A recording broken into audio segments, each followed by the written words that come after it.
everyone, welcome back to my channel. This is Alex of Coyote Star Astrology, and this is my full moon in Leo video for the full moon on January 28th, 2021, which is a Thursday here in California, Pacific Standard Time. However, please do adjust for your location, as that time and date may change. Now, I know that this is a Leo full moon, but honestly, it doesn't have much of a Leo vibe.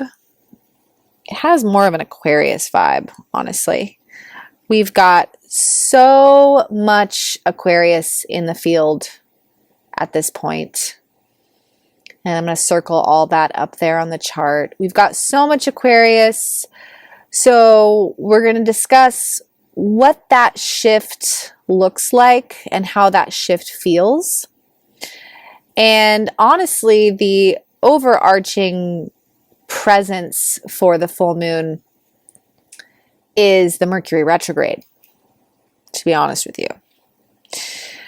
Mercury is, during the full moon on the 28th, Mercury is at a standstill at 26 degrees Aquarius, preparing to station retrograde on the 30th, just 2 days later. So during the full moon, there's sort of this surge of that energy as we prepare to go on that journey. And you guys know me, I like to set you guys up with your little Mercury Retrograde survival guide. So I made you one for this journey through Aquarius. So we're going to spend a fair amount of this video talking about that. Has a lot to do with friendships, because Aquarius has to do with our acquaintances, our social networks, our communities, our friends. But I digress. Let's first talk about this Aquarius energy. So it's very different from the 2020 energies in the sense that it was a lot of Capricorn, which is very dense, and now we're in this Aquarian landscape. And the thing about Aquarius is that it is kind of cold. It's detached, right? So there is kind of this sense that everything is very new and sort of alien. Honestly, I've really been feeling it pretty much since the 20th. Pretty much since the inauguration, I've been feeling like we're just in this entirely new world, and we're standing at the threshold looking out into this new world. And positively, when we can tap into the more quantum aspects of Aquarius, which is, you know, very future oriented and lots of visions for the future and lots of really new novel ideas and experiences and connections. And all of that is lovely and amazing. But there's also this other aspect of having so much Aquarius, which is that things feel a little weird because they are so new. They're not cozy. They're not comfortable. They're not comforting, you know? It's like we've left our childhood home with all of its, you know, kind of quirkiness, but also coziness and familiarity. And now we're in this like new, weird kind of modern apartment or something that's all like, I keep imagining just like lots of like tile and steel, and I don't know, it's just, it's not comfortable, but it's interesting, and we wanted it, like we wanted things to be new, but now we're here and we're kind of like, so what now? That's sort of like what it feels like to me. But yeah, and I mean, it's just with these archetypes, there's just such a wide spectrum, and that's something that I really explore here on my channel. And if you listen to me, you know that I'm an evolutionary astrologer, and I am a huge fan of exploring these archetypes like characters in my favorite story and really exploring their spectrum of expression from their lowest vibration to their most exalted, celebrated, highest expression. So, because that's how life is, you know, you get the full spectrum. So, Aquarius, yes, it's friendships and connection and community and new earth and crystals and downloads and technology. But it's also detachment from community. It's the feeling of alienation and isolation and feeling ostracized from connections from the past. It's the hermit and the mad scientist feeling misunderstood. It's the dark side of technology and medicine and all of this. So it's a very wide spectrum. And one thing that Aquarius is known for is for being objective, you know, being non-emotional and kind of frosty and seeing things from a bird's eye view, sort of bearing witness to life as a third party and not being super emotional about it. But the feeling is a bit jarring. It feels a little cold out there. It feels like many people have shut their windows in certain ways and are going off in their own timelines, in their own directions. And like I said, friendships come up very strongly in this Mercury retrograde. So there's a lot shifting there. But yes, this Aquarian area of the chart, it's new. We're still adjusting to this new frequency. If you have a lot of air in your chart, you may be loving these energies. But if, like me, you have a lot of Scorpio, or if you have Taurus or even Leo, you might be kind of going through it a little bit. But it's a mix because we've got Jupiter and the Sun conjunct at 9 degrees. That's actually a lovely signature. So there's lots of potential for prosperity and potential excitement and inspiration. But then there's Saturn there, which is, you know, there's a lot of steps and a lot of work to be done to get those visions off the ground. And then we have the square from Uranus and Mars and Taurus, really kind of throwing a wrench in all of that. Luckily, this is going to dissipate soon, but Uranus and Mars and Taurus squaring all of that Aquarius basically is just suggesting that there's a lot of sort of unexpected curveballs and stressors and twists and turns and unnecessary obstacles coming up right now that are sort of just like getting in the way of where we're trying to go. It's sort of just like the universe is not making things super simple, you know? And again, because of the lack of water, there's really no lack of fire and lack of water in this chart. There's really no time to feel sentimental or nostalgic. It's just like, gotta keep going, gotta keep moving towards the future, gotta keep leveling up, gotta keep upgrading. And this huge sense, also with the square from Uranus, a need to liberate and cut free from certain elements. Right? Aquarius is known for this ability to detach when it needs to detach, to break away from the herd, to break the mold, and just try something else if something has become stagnant. And with all of that Capricorn energy last year, things have definitely gotten a little stagnant. So there is this sudden desire to burst into the new visions, but there's a lot of cords to be cut. and a lot of sort of just real world steps to be taken. And Uranus might be bringing in the tasks sort of almost faster than we can take them in some cases. Okay, so let's move into the Mercury retrograde. I'm going to give you some dates here. Mercury retrograding in Aquarius.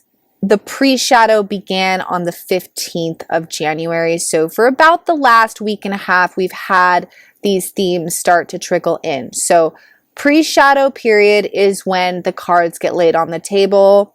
So notice, has anything been coming up in your friendships that's a little weird? Or does something need to be reviewed or resolved? Is something kind of nagging in your consciousness that something's not quite right? At its worst, you know, this can be actual discord within friendships. Also, of course, wanting to look at where Aquarius rules your chart. You can get a chart generator at astro.com or whatever and find out what area of your chart is ruled by Aquarius. And that house is obviously going to tell you a little bit more about what themes to expect. But also this Mercury retrograde, because it's in Aquarius. Aquarius is part of the Scorpio, Taurus, Leo axis. So the Taurus element can have us butting heads over our ideas of right versus wrong, or my side, my way of doing things, your way of doing things. The Leo element can bring in some drama and also everyone's sort of inner child. And then the Scorpio element, unfortunately, can be these kind of weird energetic games and manipulations, power plays, secrets even, and a necessary element potential of detachment and transformation. Detachment, meaning in some cases you may be going on this retrograde journey to decide if this relationship is still necessary in your life, or this friendship, or this job, or whatever this retrograde is bringing up. And if it is meant in your life, it's likely to go through some kind of transformation at this time. It's what Scorpio is good for. Death and or rebirth, bringing something to a new level. And because there's a few things that make this retrograde really potent and really worth sort of putting in your calendar, these dates I'm about to give you, and moving with these currents. Part of it is that Mercury will be trining the North Node, which means that it's a forward-focused journey. So we're thinking a lot about the growth that we're trying to make and the direction we're trying to head in, and also really trying to break free of patterns and evolve. But also noting that Mercury will be making some pretty hard aspects to Mars and also touching in with Jupiter. So wanting to make sure during this journey that we are watching our reactions, because the square to Mars can definitely lead to some impulsivity and at its worst, explosive sort of like tempers and things like this. And the interaction with Jupiter can have us blowing things out of proportion. So as with any retrograde, this is a time to reflect, review, reconsider, and not so much a time to act or make big declarations or make decisions or commitments. The funny thing is that during retrogrades we often want to, because something is coming up, and often the inclination is just to want to make a decision and sever the tie or sign the paper or whatever and just be done with it. But what retrogrades are really teaching us is that as extensions of nature, we go through these processes. We go through yin and yang and inhales and exhales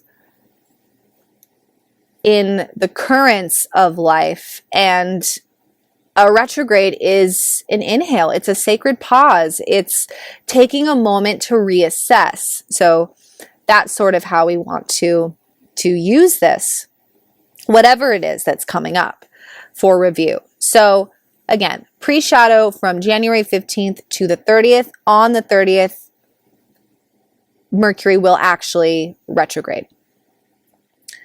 So then we're on the journey. Notice what comes up on the 30th, although you'll probably know even before. I noticed that pre-shadows can be, honestly, sometimes more dramatic than the actual retrograde itself. So next date of interest is February 7th and 8th. This might be some clarity or some more information as the Sun and Mercury will conjunct. So notice what comes through on the 7th and the 8th. Then on, watch out on the 10th of February, because that's when the square to Mars happen. People can get feisty. February 12th and February 13th. That's a really good day to talk things out. Or, you know, achieve some kind of harmony through more information or seeing things from kind of like the best possible perspective, because Mercury and Venus will conjunct. So Venus will be bringing in some peaceful energy. So yeah, that can be a good day to find some harmony around the Mercury retrograde topic. Usually in my life, that conjunction comes through as some kind of important conversation. Just always seems to happen around that day. And then February 20th, Mercury will go direct. Now, when Mercury goes direct, it's going to be conjunct Saturn and square Uranus. So this suggests that the decisions we're making this retrograde are important ones, because the conjunction to Saturn suggests that we're thinking very seriously about this. There's this kind of sobering quality, this sort of maturity that's being asked of us. And the square to Uranus suggests that we might be breaking free from something or detaching from something after giving it some thought, or this could even be a behavior within ourselves, or it's a cutting cords type of energy, walking away from a pre-existing habit or pattern or dynamic and beginning a new one, and for the long term with Saturn close by. So that's our retrograde journey. And then, of course, the week or two following, the themes slowly trickle out and dissipate for post-shadow. And so now let's talk a little bit about just the moon in Leo. Finally, we'll get to the moon in Leo. And the reason it took me so long to get here is it's just, you know, it's not the dominant energy in this chart at all. But it is playing an important role. You can see that Leo is staring across the zodiac at all of this Aquarius, sort of like it's looking in the mirror. And the ruler of Leo, the sun, is, lo and behold, over there in Aquarius. So that's why we spent a lot of time talking about Aquarius, because it's really mostly about that energy. But Leo is staring across the zodiac at the Aquarius mirror. And Leo is about our self-image.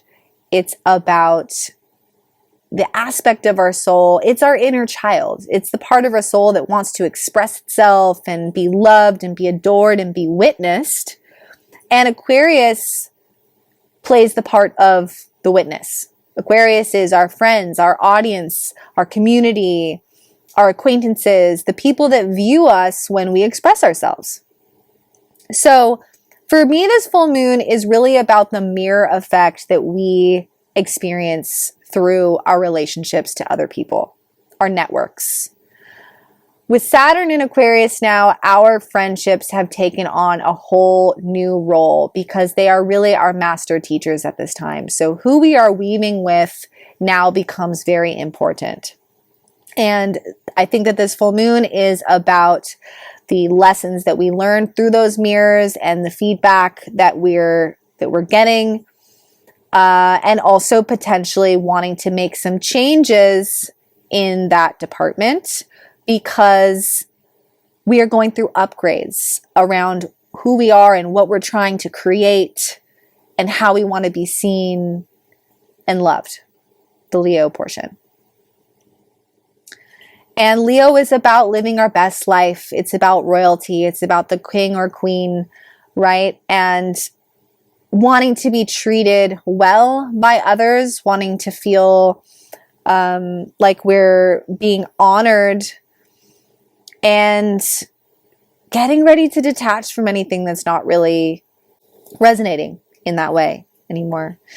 The full moon is square to Uranus again. So there's kind of this zany, wacky, unpredictable, crazy full moon energy as well. It kind of reminds me of like that song, The Age of Aquarius. It's just like kind of out there, right? It's kind of weird. That song always was kind of weird. It's like, I like the song. It's like positive or whatever. It's a classic, but also it's kind of weird. Anyways, all right. Love you guys. Thank you so much for tuning in. If you would like to reach out to me for a reading, I'm putting my website up there on the screen. I'm also putting my Instagram up there. So for readings, go to my website and you can read about my offerings and link to me through there. Instagram, I've been doing a lot of even more astrology on Instagram because honestly, the algorithms on YouTube are terrible now. I've talked to a couple other astrologers. They feel the same way. So this is a lot of work to like barely have anyone see these videos. I don't know what I'm going to do. I'm going to keep putting them up here, but yeah, Instagram is where I put out a lot as well. Yeah, if you've enjoyed this video, please do give it a like and a share. I really appreciate it. And I will see you guys in the next video. All right. Happy full moon and bye for now.